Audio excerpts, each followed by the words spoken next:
برمضان كتبت قصيدة غزلية وصايم. أهن جبور زينين أخوت هدله. نعم. والله شفت لي ملا قلت ملا أنا كتبت لي قصيدة غزلية برمضان صيامي خما عليه شيء. اي والله ايش قال؟ قال خلني اسمعها. والله سمعتها للملا قال صيامك مضبوط مقبول. الله ان شاء الله. بعد ضيعت رمضان انا ذاك كله. لا ان شاء الله ان شاء الله. لا هالدين ان شاء الله مقبول. وطبعا يطلبونها اكثر الاخوه يطلبون هذا القصيده ولو انا قايلها يمكن هين قبل بس راح اقولها ايضا. فاقول لا تجب لحظات وتغادر سريع. اقعد مستعجل اقعد خلي يشوفك. لا تجب لحظات وتغادر سريع من تغيب الدنيا بعيوني تغيب. جابك الله من بعد ما راح ريع وين عنك انت يا الغصن الرطيب. انت وصفة تبري الحالة وجيع وتجلي هم اللي قضى عمره كئيب.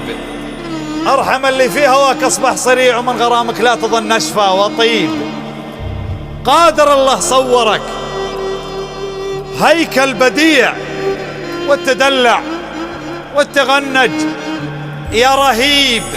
لك عيون القادة ريام القطيع ومن نغم صوتك يغار العندليب. لك عيون القادة ريام القطيع ومن نغم صوتك يغار العندليب.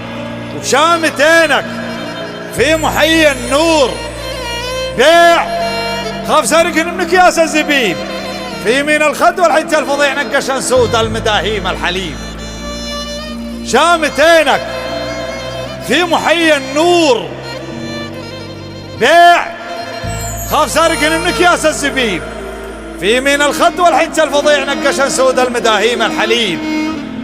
وفي خدودك مجتمع ورد الربيع وفي لماك الشهد مخزون او عجيب. والبرد خلف الجمر شعب لميع من سنة ضوحة شفت نملة دبيب. البرد خلف الجمر شعب لميع يا لطيف من سنة ضوحة شفت نملة دبيب. مشكلة غمازتينك يسمونها الغمازة. مشكلة غمازتينك ما تطيع لا تبسم. موقف العاشق صعيب يا معود والنواب الزامن بصدر الوسيع ضمهن يا ابن الحلال من الغريب. الله بينا يا معود ما هن من الشام صيام ما هن افطرنا ما هن من الشام. صنع الله البديع شكل تهديد في ذبح اليدين. يا لطيف ولا تهز الردف والخسرة الرفيع استر الله يسترك مشيك مهيب. ولا تسلهم بالرمش تبغي نضيع من كذا مدة ونفسه مكصويب. لا تحمل شخص ما لا يستطيع. لا يستطيع اصلا استسلمت. لا تعلن حريب كل ذان صاغية ولمرك مطيع. يا سلام الحسن للجرح الطبيب.